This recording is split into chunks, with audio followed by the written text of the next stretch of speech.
Welcome to the Daily Bee Show, episode 86 with Aaron Sager. We're going to be having a pretty interesting conversation tonight. Now, we're going to take a bit of a leap of faith in that old mate Az doesn't have any headphones, which has often caused an echo, but we'll rock and roll and fingers and toes crossed that it is going to work swimmingly. But to fill you guys in, myself and Aaron met maybe 6-9 months ago, give or take. And I don't actually know how I connected with him, but I did end up doing his program, which was the King program at the time. And it was all about the archetypal characters that we have within us. And it was a 12-week journey through that process, basically, of discovering the light and the dark aspects of each character archetype, and then discovering what within us we were really portraying and living, and then how to identify that, and how to, if we were living in the shadow space of that archetype, how to transmit that into the light. And it was a really amazing program. And Aaron's is a very wise man. Hey, bro. Hello. Yes, you're so right. You're always right. Why do I doubt you? I never doubted you. That's good. Oh no, Hell there yeah. is an echo. There is. No, there's not. Is there? There is for me. Is it your voice? Yeah, it is. It's fucked, eh? It's weird.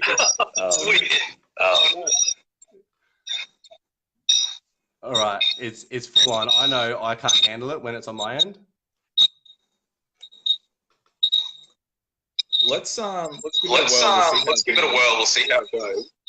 It's a little bit distracting. It's so full on.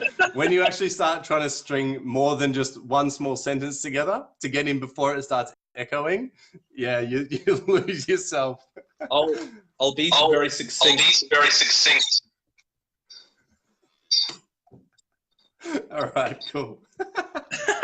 We'll give it a go, man. Let's see how it goes. Yeah, all right. Fuck it. Well, to start with, everyone else is getting an echo too. Oh, okay. All right. I'll crap echo with that. Yeah, all right. Give me 20 seconds. 20 Nobody seconds. go anywhere. I'm going to get some headphones. Do the Carlton dance. How are we, guys? So who's on here? Peter, Keys, Renee, Kristen. What is that name? Venkatramvasi. How are we? Martina, David, Az, Luke, Karen, good to see you guys. Valerie, love you. Stephen, Lorna, John, everyone that's on the replay. Whew. Let's get some headphones going. Yeah, it doesn't sound great. Nah, it doesn't with the echo. It's fucking funny. How's that? It's good for me. Guys, can you let us know? I've still got an echo. You do? And jump out of the call and jump back in. Jump out get yourself off the video. Yeah. What is it? Episode 86. Man, we should be all over this. Like white on rice. Hi, best wishes for. Hi there. Good to see you guys. So what was I saying? Aaron, his King program. Aaron's still an echo. What, from me, Kezia? Tell me if I sound good. I know I sound good, but if there's an echo, double me is not necessarily the best thing in the world. Matt needs headphones. I need headphones. I've got headphones. They're actually just not in my ears because these ones don't work. But they like think they're synced up, but they don't just don't. Oh no, it's weird. We'll see. We'll see how it goes coming back in. But anyway, so yeah, we went through the 12-week King program and took us. It was me and maybe about 12 or 15 other lads that went through the process of identifying these archetypal characters within our personality. It's really, really interesting. And he's got a bunch of wisdom and a head full of knowledge that I just want to extract. No echo from Matt. Hey, how are you going? Hello. It works. Woo! I see. Here's the thing. I'm going to admit something here. I completely lied about not having headphones. I was just too lazy. I was going to say that. I was going to say you literally just said you had no headphones. You're like, this bed is so comfy. I'm just not getting the fuck up. Oh man, I had my little indent in the bed and everything. I got to warm it up again. Like, Aw, you don't understand how hard my life is, Matt. I know, right? Look, there's some people complain about life, but they just don't understand how the other half do it. I don't. All right, all right. Well, first, brother, thank you for joining me. 86 episodes, taking a sweet ass time coming on here, but we got here eventually, so I'm We stoked. did. Oh man, thank you for having me. This is, yeah, I don't know why it took so long because I remember you saying, "Hey, Aaron, come on the show." I'm like, "Yeah, I'll do that." And then here we are, 86 episodes later. You're a busy boy, man. You're a busy boy. There's You've been doing a lot of stuff. time is just a concept, right? It is just a concept. Absolutely. So before we get into the deep and dirty nasties of life and philosophy and what's going on, for those unfortunate souls that haven't met you yet, share a little bit about who you are and what you're up to at the moment. Oh, unfortunate souls. My name is Aaron Sager, and what I'm being called to do at the moment, and what has sort of just fallen into place, is my mission is to completely destigmatize genital herpes by 2025. That's my mission in this moment. Hey, Tanya. So yeah, that's what I'm all about.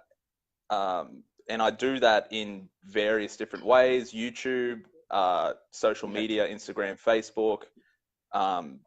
Yeah, just talking about it unnecessarily and a bit and in uncomfortable situations. Well, I can imagine, especially starting out, every fucking situation would be uncomfortable until you really just shook that monkey off the back. But to start with, what is the stigma, and what do you feel the stigma is out there? Oh well, ask anyone who doesn't have herpes. You know, like think about it. Like if anyone, man, before I contracted herpes, I had no idea what it was, except I didn't fucking want to have it, and it was the worst thing in the world. And your life is over if you get it. You know what I mean? That was my perception of it, based off movies, based off jokes and everything that goes on, like STI jokes, the gift that keeps on giving, all of that sort of stuff. So, before I contracted it, like I didn't want to have it. I was going to say the only really relationship I've had and heard of it was in the movie what fuck movie was American it? The Pie. Hangover. No, The Hangover, where he's like, what happens in Vegas stays in Vegas, except for herpes. That should have come back with you. Yeah, man, it's so interesting. Like ever since contracting it, man, it's hard to go through. Like 1 in 5 movies make a joke about it. It's everywhere. The stigma is everywhere. Yeah, and it's actually a lot more common as well than what most people would think as well, isn't it? Yeah, well, it's believed to be around about 1 in 10 people who have genital herpes. And that's, so if you've slept with 10 people, odds are, if you don't have herpes, one of them did. You know what I mean? So that's the reality of it. And very importantly as well, if you have 10 friends or 10 family members, odds are if you don't have it, one of them has it too. So that's like really important to keep in mind.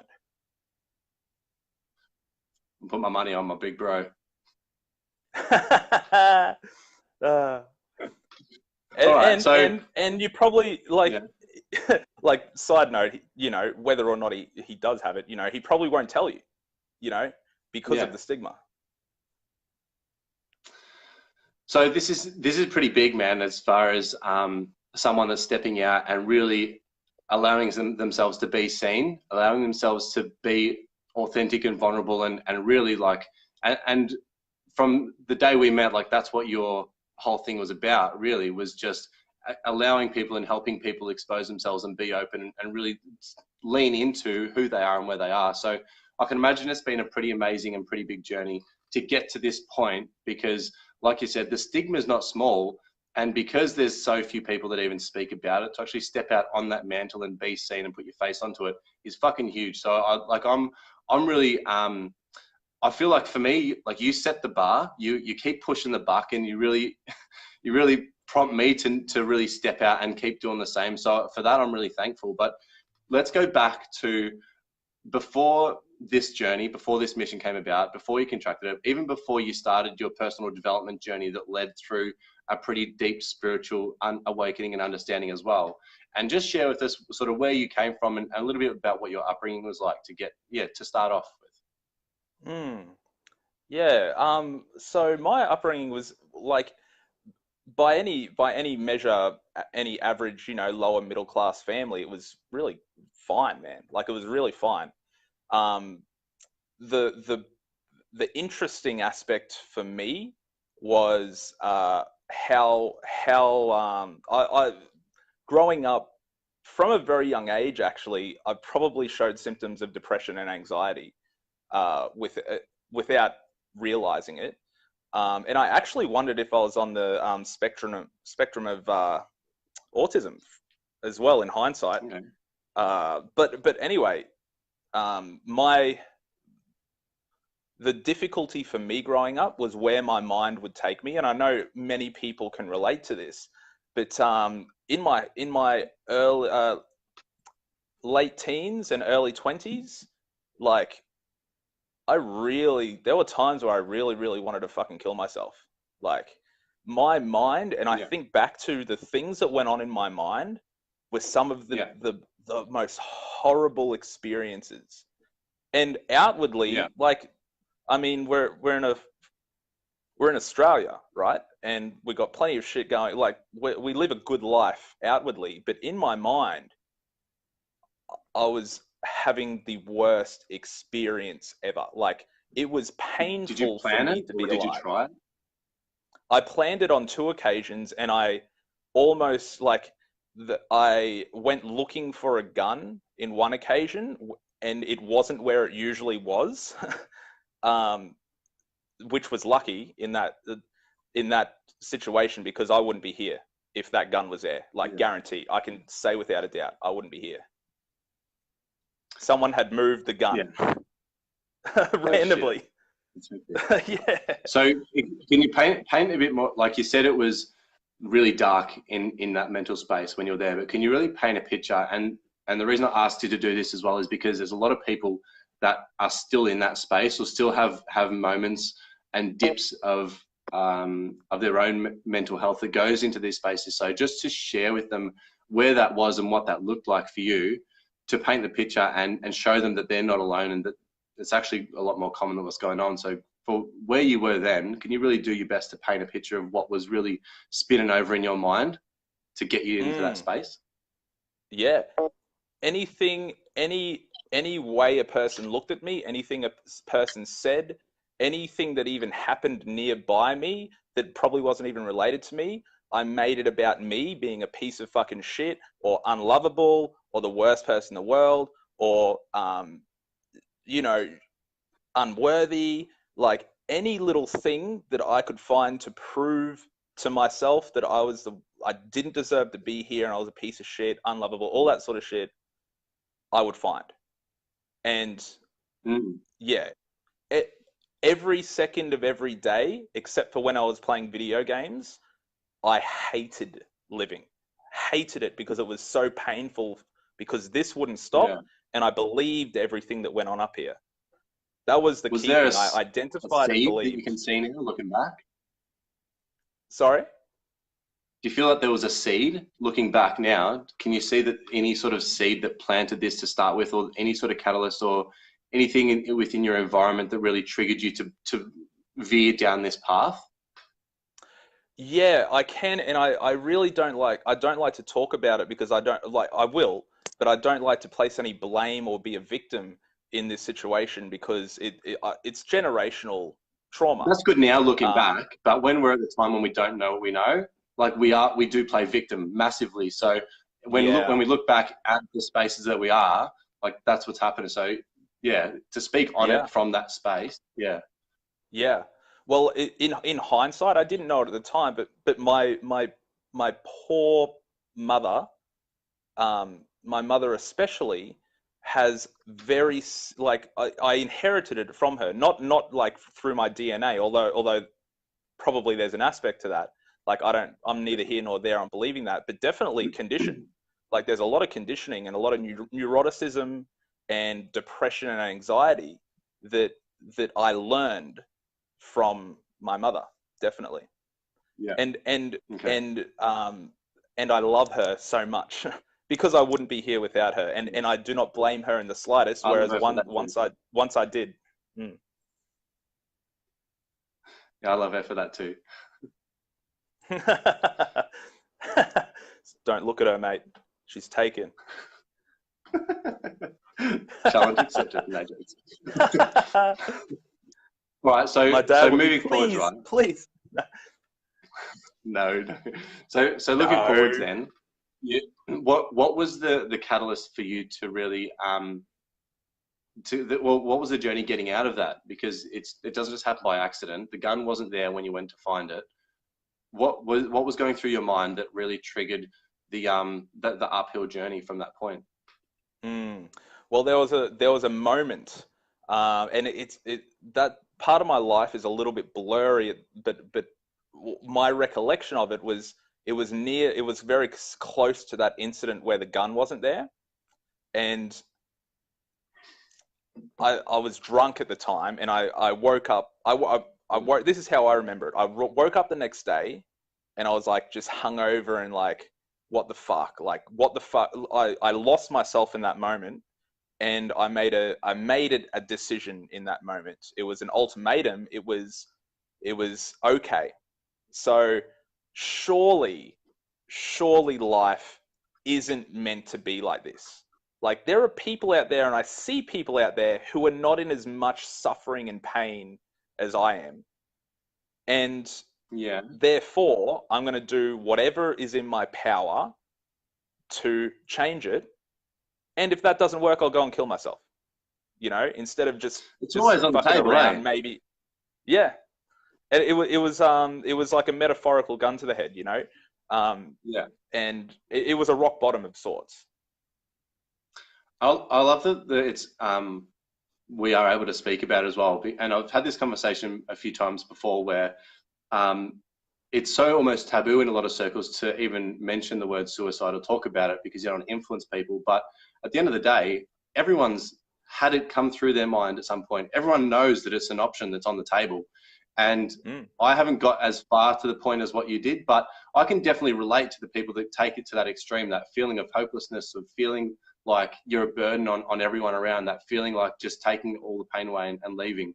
I was blessed with an ultra optimistic point of view. So like you're like, it was pretty quick for me to go, all right, I can see the people that are doing amazing things, and surely I just haven't found the answer yet, but the answer's got to be there. So I'm really blessed in that way. But yeah, it is fucking full on. But at the same time, it's great to be able to just freely speak about it like this as well. So I appreciate you, opening up and having this conversation with me to start with. But moving forwards, like, go. We'll come into your mind then. Oh yeah, no, like my pleasure, man. And I feel like this doesn't need to be taboo, you know? I feel like this needs to be talked about more. This is so important. Yeah. So props to you, man, for talking on it. And the thing is as well, like so many people feel the same way. So many people go through it. So what was it you just said? I don't know. It'll come back to me. But okay, go through the steps of probably now looking back would be clearer, but the steps of or the journey you went through to really improve your own mental health and really get yourself out of that space. Well, I read a couple of books around about the same time. It was such an interesting process, man, because after this decision that in hindsight, I'm questioning whether I actually made the decision now. You know what I mean? Like it just sort of, it's funny how this happened all at the same time. I started reading books and I started being drawn towards certain books. And I read two books. The first one was The 7 Habits of Highly Successful People. And Beautiful.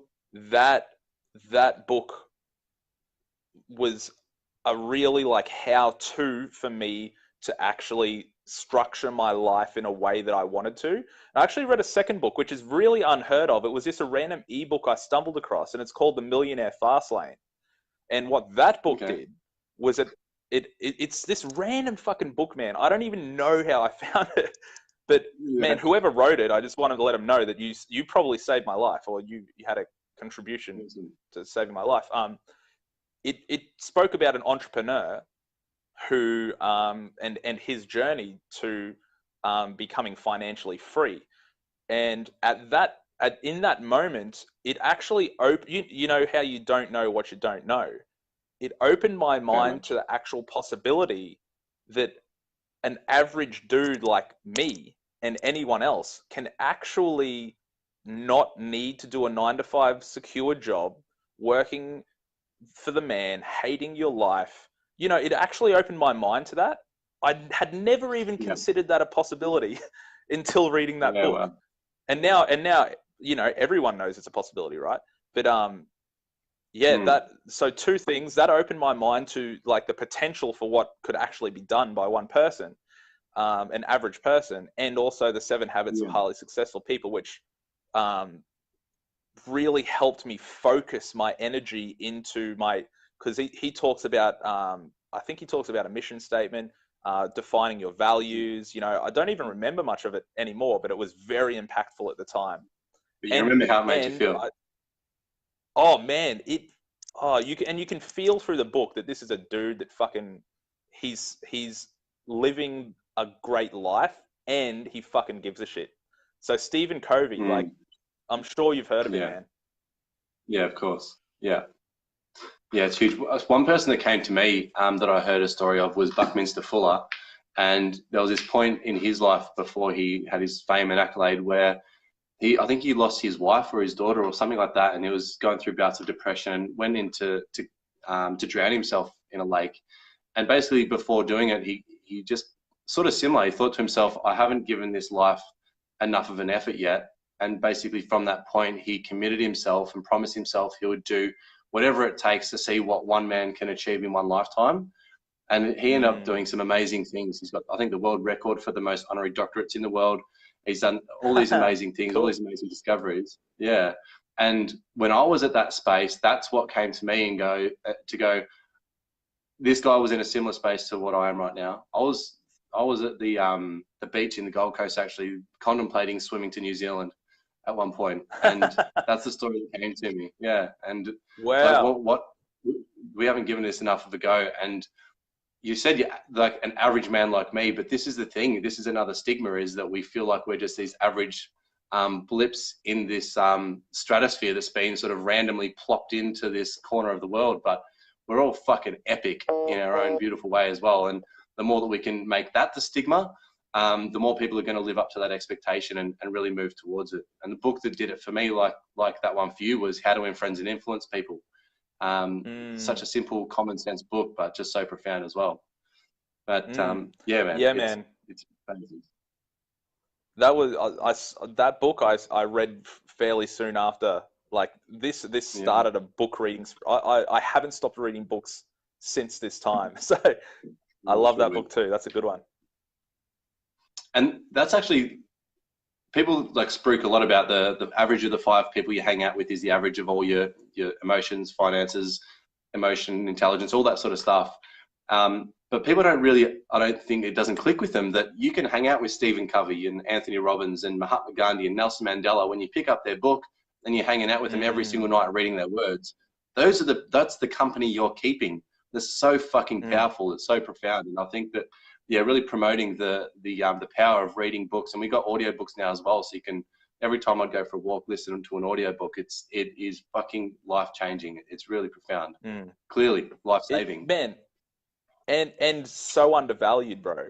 Like so undervalued. Like it's fucking $10 to $20 for a book. $8 on Audible, $14. Yeah, from the, like, this is like edited to perfection, the mind of certain people on paper. Like, it's as close to talking to them as you can get. Yeah. It rubs off, man. Like, it rubs off. Massively. Yeah, massively. All right, let's keep moving forwards, man. So we're out of the shit, we're feeling a bit better, and we're moving along our own sort of personal development journey. And I feel like there's this sort of this two-layered step of personal development where you sort of get into business, or you're sort of just trying to improve yourself, and you get to these sort of, the Stephen Coveys of the world and the Anthony Robbinses, and they sort of do the things to gear us up on this material world, and we understand the sciences of NLP and quantum physics that come into it. But then there's sort of this wall that we get to, that science and personal development can really only explain to a certain point, until we need to either stop and just keep consuming that, or take a leap of faith and step into the metaphysical space and see what the fuck is swimming up over in that swimming pool. So can you elaborate and share just maybe your journey into that space, and where that, how that come about, and where that took you? Well, yeah. So after, making that ultimatum to myself, I started to really go externally what would seem quite successful over time. So I made the decision to quit my job, which I fucking hated, 9 to 5 working for the government, and lost about 32.5 kilos over the space of 12 months. I quit smoking. I dropped a whole lot of friends, man. Like, I stopped playing video games, which I was addicted to hardcore. And I became a personal trainer, and really started to put a lot of my time into helping other people and serving other people. And I want to add, not to add that, like, video games aren't a bad thing. My relationship with video games was fucking disgusting. That's what I'm saying there. And say, like, I don't know, I can't really say that smoking's not a bad thing, but it was, my relationship with smoking was, and whatever. But so yeah, and then I started to really work on myself and others, and what I sort of, so I was very much into self-development. I kept reading books, I kept doing workshops. My business would grow, and it was a really powerful time for me. And then, as you say, you hit a wall, right? And I hit a wall. The wall, and I probably hit it 2 years ago. There was a wall that I hit, and it was this wall where I've done everything I could to improve myself, and it was still coming from an under the surface place of not being enough, or being unworthy, or being unlovable. And although externally, my life was a lot better in many ways, and how my mind acted, and how I thought, and how I behaved was all a lot better, I was doing most of it from a place of lack.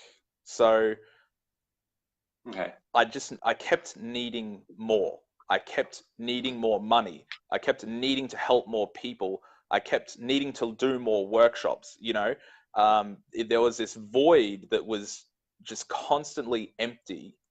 It was really an addiction to self-improvement, man. Because it's funny where if the basis of your improving is that you're not enough and a piece of shit to begin with, like, you'll never fill that bucket, man. It's a bucket with holes in it all over the place. Doesn't matter how much of anything you get. You know what I mean? Yeah. And that's when I hit the wall, because I got to a point where I was like, fuck, like, what? Everything on paper is awesome. Like, on paper, I've got, like, the perfect job. Like, I was earning the most money I've ever earned, living so comfortably. I had everything that I ever wanted and more. Yeah. And I needed more. I needed a little bit more. Yeah. And ironically, that's about the same time I contracted herpes. Around about that time. Yeah. Okay. So what is the catalyst there? What was the catalyst that created a shift that had to happen within that moment?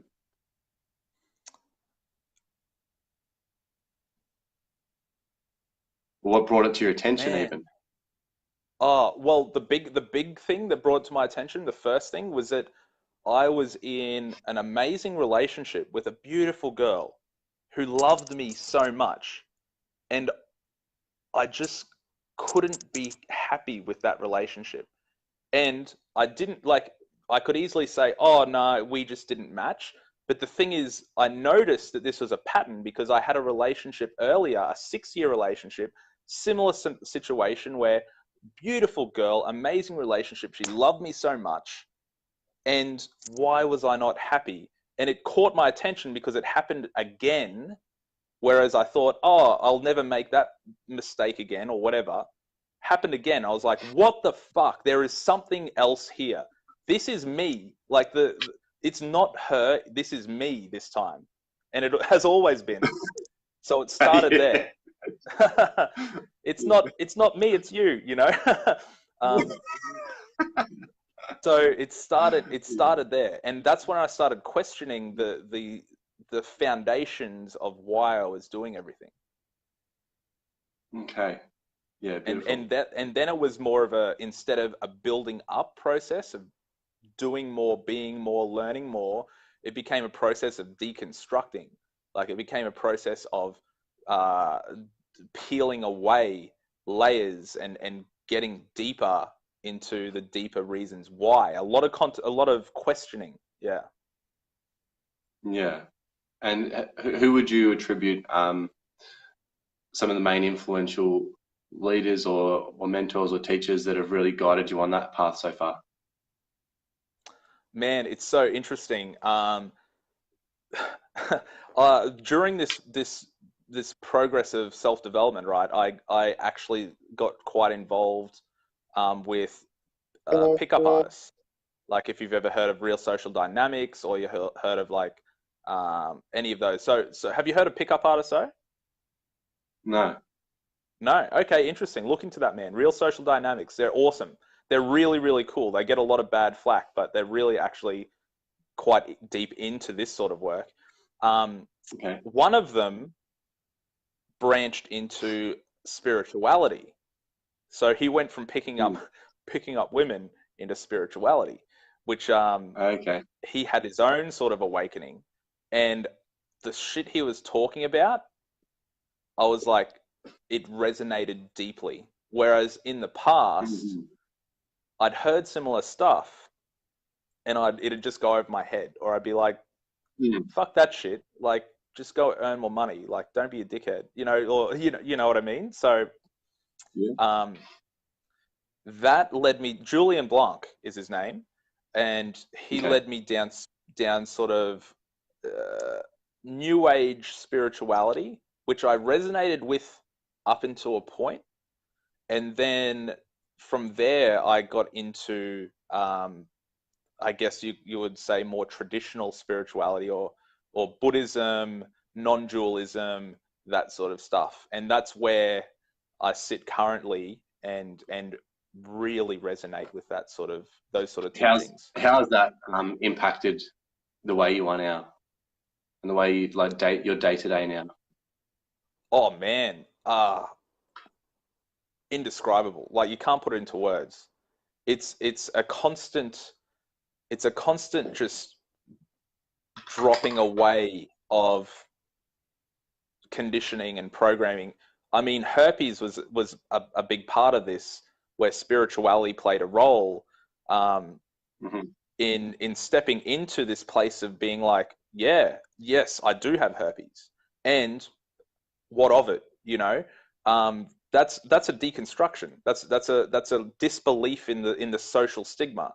That's an understanding that, hey, that big circle of random thoughts and belief systems about a skin condition actually is illusion, and I don't have to believe it or abide by it. You know, Hmm. um, that's an aspect of the deconstruction.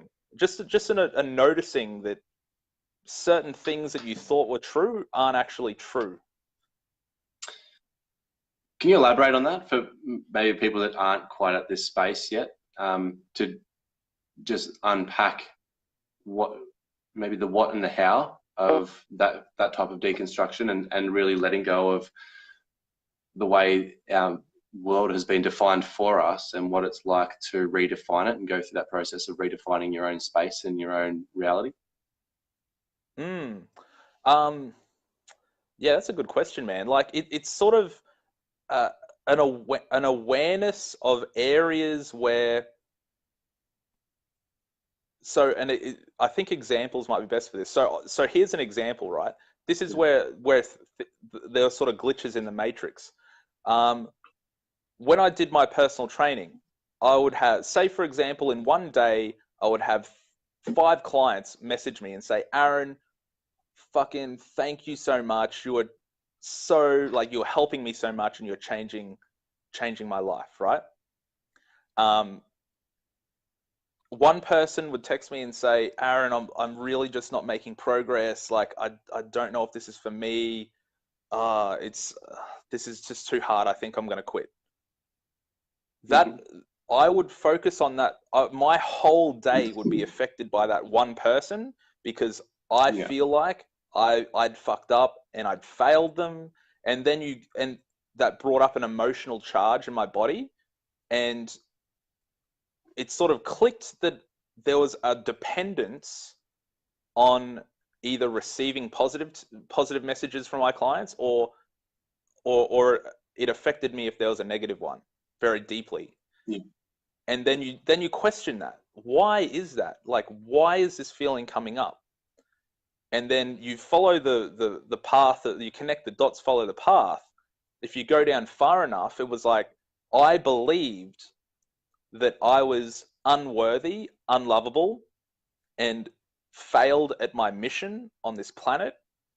Therefore, why am I here? Like, that one text actually meant that to me at a core level. Yeah. Because does that make sense? Like, you dive down deep enough as into, why did I feel that? Why did that text do that? Blah, blah, blah, blah, blah. You get down deep enough, you get to this core belief that if I don't help people, I should be dead. You know what I mean? Yeah. Yeah, and that's that just was a core belief. That's like a process of, just for those that haven't really done that type of self-inquiry yet, it can be as simple as, when you hear something and you're responding, just continuously asking the reason why, like a fucking 6-year-old kid. Why is that so? Why is that so? And just continuously asking why, and eventually you'll peel back the layers till, like Aaron said, that you get to that really core inner, like, reason and belief system that has projected out to that surface level response, and that's when you get to start doing the real work. And then it's about dropping that core belief. That's where the real work is, like letting go of that, and understanding that that's an illusion too. Like, that's a program that you learned when you were very young, that has actually, like, changed the trajectory of your life. Like, you behave to appease that program, you know? Yeah, I think in my terminology, I'd say it's a process of accepting that and recognizing it. And then once you're familiar with it, then it's not an automated response at the surface level then. And you get to then take responsibility, or be able to respond in situations without those core fears and insecurities playing that automated response from that point onwards. And it's actually an opportunity to continuously learn to grow and to love and accept and appreciate what we've got within us, which is essentially what everything's just there to show us. But it's a beautiful process to go through. It's beautiful and beautiful. Sometimes very painful and scary, and and beautiful nonetheless, you know. I got my tissues just in case. Cool, man. So let's revert back to the herpes, and how has this all played a part in, because I know it's played a massive part in you being able to step out and be the face and really be the example. Because I think, from my perspective, watching you and being a part of your life as well, it's not the herpes is that the heading, but the deeper example that you're setting for people, because people that don't have herpes or they're doing their own thing in life, you're still setting such a fucking amazing example for them to step up to the mark and really own everything that they've got going on, the good, the bad, the ugly, and be loud and proud, and not attach those definitions that were once there from others, but be there in their own skin and really be themselves. But yeah, what is it for you? Like this whole journey, this whole process to getting to this advocacy space, and that all that personal development, the spiritual journey leading up to now. I don't even know what I'm asking. I'm just babbling, but just tell me tell me a bit about that that process of leading into what you're doing right now. Well, it's interesting, man, because the deeper message that I'm portraying has nothing to do with herpes whatsoever. Like, it has zero to do with herpes, and yet it has everything to do with herpes at the same time. I'm just an advocate for herpes, man, because I keep getting fucking questions from people asking me the same shit over and over, and I deeply want to help everyone. And I can't respond to everyone all the time with the same answers or very similar answers. So that's why I've sort of stepped out in this way. But the deeper message that I'm trying to portray is that you don't need to be limited by social conditioning. You don't need to be limited by the programs that were instilled in you from a young age. If you can build enough awareness around them, you can disregard them almost completely. Like, they're still there, as you said, but you don't have to take any notice of them. You don't have to believe them. And so that's where herpes is just an avenue for me to really help a very particular group of people who are very, very much constrained by the stigma. I always say herpes was one of the greatest gifts, and I say this after having it for 4 years. If you asked me in the first 2 years, I would have told you it was the worst fucking thing in the world. But in hindsight, herpes has been the greatest gift, because it has forced me to really face one of the most stigmatized conditions in the world, probably other than HIV or AIDS. Stare that conditioning in the face and transcend it, man. It's what do you feel was worse, being a ginger or getting herpes? Fuck, man. I'm a day walker, by the way, if you've seen South Park. Have you you know that one? Yeah. So I've got the pros of both being a ginger and being half, whatever. But I've watched a lot of your content, a lot of videos. Can you, before we keep going with where you are now, can you actually share the story of contracting it, going through it? Because I think that's pretty important for people that not only, like you said, have gone through that as well, through contracting herpes or anything else, but it's a good example for everyone that's going through their own journey of really coming to grips with what the fuck is going on within themselves and who they are, and how to push through and get to where you are, which is such a beautiful space now. So yeah, do you mind sharing that story of from start to where you are now? So I really can't give an exact date of when I contracted it, because you can't really tell. I had it, I believe, for a little bit longer than before symptoms showed. So I was single at the time, and it was the first time I'd ever been actually single in adulthood. So I was having a bit of fun with that. I was 27, maybe, I don't even remember. But anyway, I was getting STI checks through this period, being a responsible adult.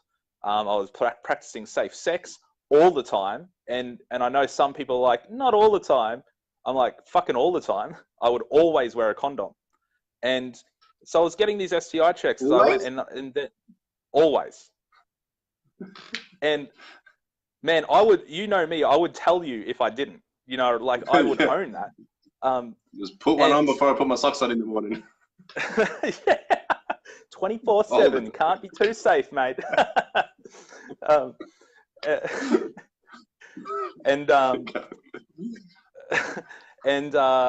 anyway, so I didn't think anything of it. You know, I got an STI check, did all the tests, and I get a letter in the mail like a few days later from the doctor, and I'm like, oh, a letter. That's usually like, that's not normal, you know. So I got this letter. I'm like, oh fuck, I bet I have like, oh, maybe I have some, who knows, like, who fucking knows? But I didn't think herpes. And anyway, I go there, and the doctor's like, just turns around and says, you've got herpes. I'm like, sorry? It's like, you've got genital herpes, HSV2. And I was like, oh, okay. He's like, and then I just left. Like, that was it. That was the whole thing. and I was driving. That was it. Yeah. He asked if I had symptoms, and I'm like, no. And he's like, oh, okay, just let me know if you do. And then I left. And he just said, you know, practice safe sex, don't have sex with an outbreak, all the usual stuff. And here I am, not even knowing what that is, anything about it. Yeah. But then it hit me that night. I started Googling it, of course, and learning all about it. And Googling it's not a good idea as well if you ever do that. For anyone watching. And that was a really fucking, yeah, even thinking back, man, like that was a really deep, dark moment for me to feel all of the stigma that goes with that, you know, all of the assumptions that you have and the stigma that goes with that. It hit me all in one go. And that was probably the last time that I've ever seriously considered suicide, was that night when, because I was like, okay, well, what do I do here? Either I live my life, like, because one thing was clear to me, I can't fucking tell anyone this. Like, there's no way someone's going to know this. I'm never telling anyone about this, ever. Like, ever. Turns out I'm becoming a monk. Yes, exactly. Where, yeah. Who knew? And so it was, so that began a 2-year stint of probably some of the, like, not the lowest point of my life, but I deeply, deeply hated myself over those 2 years.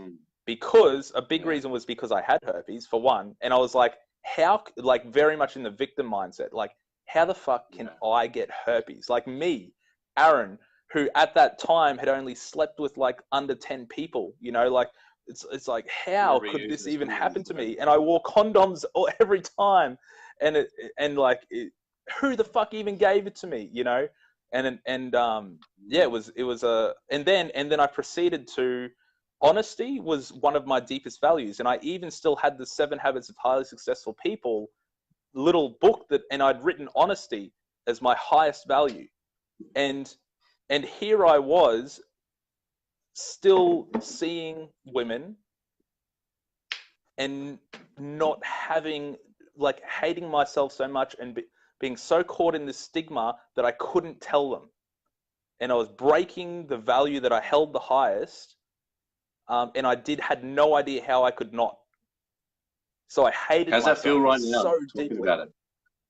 Oh man, I just feel heavy and dark, like just dark. And it reminds me of my early 20s, similar to the early 20s where I wanted to commit suicide then as well. So it was I feel a heaviness on my chest as I speak about it. It was a very horrible, horrible time for me in my mind. Whereas externally, I was probably appearing as though I was the happiest I'd ever been, which was a fucking very tears of a clown. So over those 2 years, I never told anyone, like nobody, except for like the sexual health clinic doctors. They were the only people who knew. That's how deeply, deeply ashamed I was. And you're not the only one. There'll be didn't even. fuckloads of people doing the same thing. Yes, man, Fuckloads. and people reach out to me a few times a week with very similar stories, man. And the reason like I wanna help in this area so much is not for me. It's just because I know what that feels like to be in that position. Probably once a fortnight, someone tells me actually that they're considering suicide because they have herpes. It's like, yeah, wow. And this is why I speak so openly about it, because they don't have to feel that way, you know? They don't. No, fuck no. And that's what's so good, having someone like you that is setting the example of what it's like to own it, what it is like to live life with it, and still be abundant in your mind, and in your life as well. Because again, it's not just herpes; it's everything. It's fucking feeling lonely because you're a single mother at home, or feeling like you've fucked up in life in the past and you don't have anyone around you, or feeling like you've fucked up in your job, or you haven't done right by your family. Like, all from the smallest, seemingly the smallest thing. That's what I was going to say actually earlier, was I could resonate with how you said that I had a really nice upbringing. And most people feel like, oh, there's all these people spruiking their sob stories around, and I had this beautiful upbringing, so don't want to talk about my pains because it wasn't as painful as the story over there. But our pain was our pain, our story was our story, and a little kid that feels neglected or abandoned or unloved or unaccepted is the fucking same no matter where they are or what they've gone through. Someone that feels abused or taken advantage of, it's the same no matter where you are. So that's, again, another thing I really love, that people like you and I are really open about. Look, we did have beautiful childhoods, but at the same time, it didn't take away from the depth of the pain that we felt at the same time, that latched onto our subconscious and is continuing to cycle through our life. Hence why we have these things fucking keep showing up in life. Yeah, man. So yeah, just kudos. I had a friend actually on that contracted HIV and AIDS, and I was there when he found out about it, and going through looking it up on Google and figuring it all out and doing that, and it was soul shattering. It was so heartbreaking to see someone go through that process. So like I really feel like I'm being in that room with you, and what that was like, and the despair that you felt, that sort of not knowing as well. But yeah, so sorry, but keep going with where you're at as well, man, and how you brought it full circle. Yeah, well, the biggest catalyst for me, and this is what I encourage, and anyone who reaches out to me, not necessarily not on the same degree that I did, but maybe I started sharing that I had herpes with people. And it all started, the first time that I did that was actually at the Bridge Experience with Preston Smiles and Alexi Panos, which that was the catalyst for a process of change for me. So, and the first time I shared it, and this is an example for those. This is an example for those people out there who are like hearing this and being like, "Fuck no, I'm not sharing this," because I feel that, like, I really feel that deep. Yes. Like, sometimes people look at me and they're like, "Oh, Aaron, it's easy for you to share it. You're so fucking confident," and it's like, like, you don't fucking know, man. Like, I know what you're feeling. And when I first shared it, man, I was shaking like this. I was shaking. Yeah. Tears were coming down. I was like choking. I didn't want to share it. Like, it was the probably one of the most painful experiences I've ever gone through. And then I did it. I took that leap. And experienced a freedom that I had never experienced in my fucking life. Yep. Like, literally felt like I had dropped 50 kilos off my back. And yeah, no shit. Like, it was the dropping of guilt, shame, self-hatred. Like like I felt like I had it. I felt like that was the first time I've ever taken a full breath of air after that moment.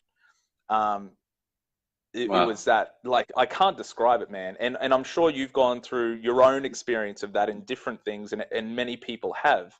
But I'm speaking, I guess, for those who have herpes, who are watching this right now. Like, Yeah. share it with someone.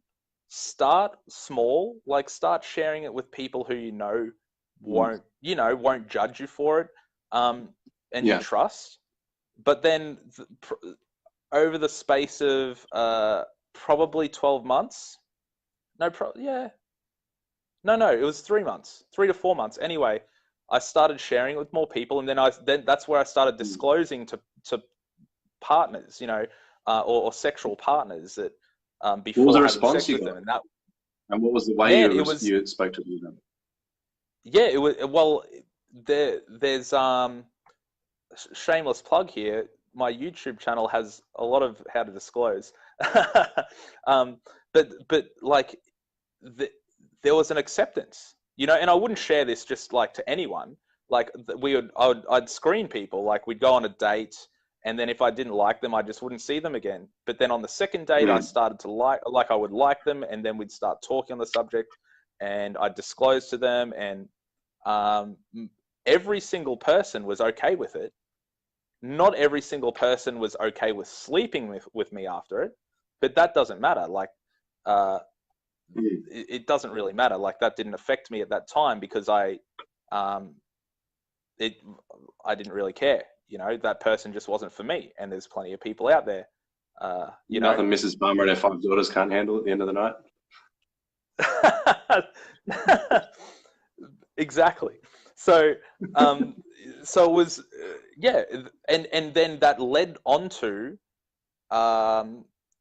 going on a Facebook Live and sharing with everyone on Facebook, on a Facebook Live, and that Was that another? was Yeah.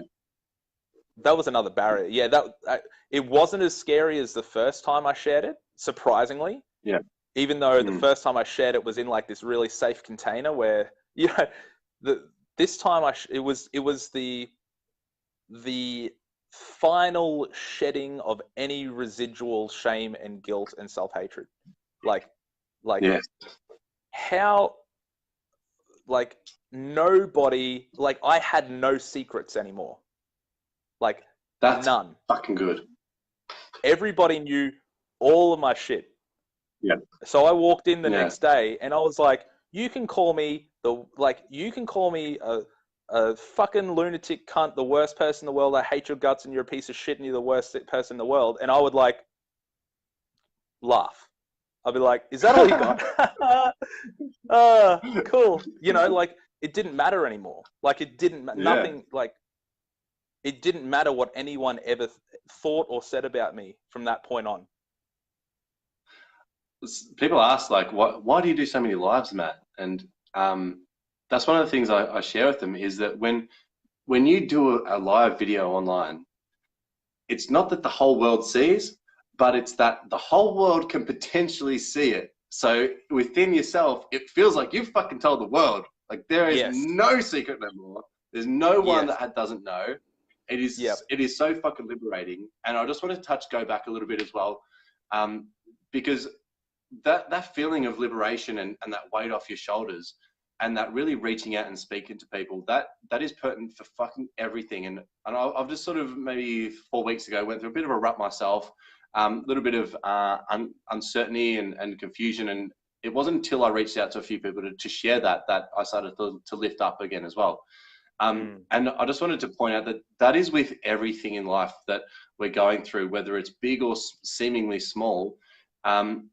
The sooner that we can reach out to people and open up, and it starts with just one person that we're comfortable with just being there to listen, is epic. And the more we can just imprint that into people, that's the instinctive thing to do, that as soon as we feel something down, or we've got something that we recognize that we're holding on to quickly go out there and share that. I think that'll have a massive impact on the mental health of the greater community as well. let alone the individual's just capacity to just catapult up into some really mental wealth moving forwards as well, because it's huge being able to open up and liberate yourself from that space. Yeah. Yeah. Boom. Mic drop, bro. Mic drop. So do you have anything else that you really wanted to get off your chest, or that you really want to share, or just put out there for people either in the same situation or just in the wider community?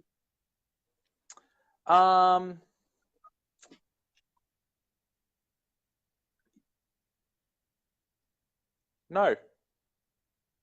Good. Great. Perfect. I want you to share something. Like, yeah. I want you to share where people can connect with you. I've tagged you in the bio so they can connect with you on your Facebook and reach out. But how can people connect with you, and what is it you're really trying to achieve by being this advocate, and how can people join up or contribute or add value to what you're doing? Facebook. Feel free to follow me on Facebook. If you add me and I don't know you, I won't add you as a friend. So I'm just putting that out there. So follow me. YouTube is probably where I'm sharing. YouTube is probably where I'm sharing the most. Add me. Banksy will add ya. So search for Aaron Sager on YouTube. That's where probably the most in-depth content is right now. Or find me on Instagram, Aaron Sager _, just one word _. And I'm doing this right now just for shits and giggles.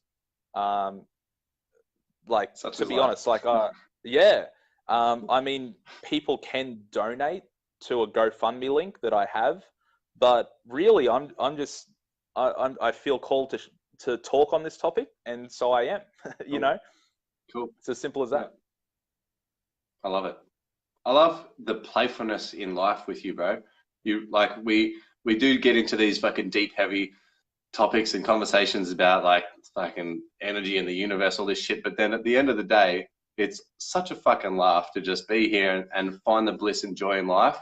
No matter what's going on, just being able to really, like we said halfway through this chat, like redefine our own reality and find the joy and happiness and bliss in it all, no matter how fucking deep some people may see it or think of it as, or how we once upon a time used to define it.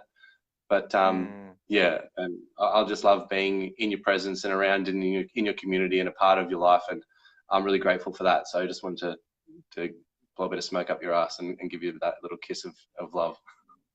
Man, it makes me feel good, brother. So thank you, and thank you, man. I received that. Thank you, and bro, what you're doing is truly amazing. And you, as a person, are a fucking legend. And I don't think I've told you that before, not so publicly or in that way. So, and I love what you're doing, and I love you, man. So thank you.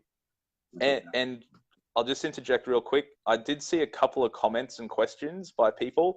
If you want to message me or message Matt afterwards, I think we've gone past it. So, but yeah, man, what you're doing is fucking profound, bro. So man, it's beautiful. Like you, man. I'm just having fun, hey. That's all you can do, right? Do what the fuck I want. Just have fun. Enjoy it. Don't take life too fucking seriously. Exactly. Like, life is serious, and it's all fucking in the same sentence again, right? Like, yeah, it really is. And like, if you're not having fun, you're losing the game, really. amongst the tears and the pain and the suffering, there can be fun to be found at every moment. I love it. Thank you, everyone, for joining us and for contributing to the conversation. Link up with Aaron if you know him. Otherwise, connect with me. Otherwise, I'll introduce you. I do answer messages from non-friends. So if you're not a friend, I'll answer your message, but it doesn't mean I like you. Okay? It's like the Indiana Jones and the Raider of the bloody trying to get to the bloody Aaron Sager is the special the special treasure. Awesome, guys. Take it easy. Yeah, we'll chat to you. Actually, I'm going to be on interview tonight with Brian Jenkins as well. So stay tuned for that. We're kicking off at 11:30, 12:30, about that time tonight. So we'll be online doing that. But we'll be on the Daily B. Is it Thursday? No, it's Friday. Yeah. So tomorrow we'll be on one. And love you as always. Look forward to catching up when we're up in the Goldie next. We'll chat to you guys soon. See ya.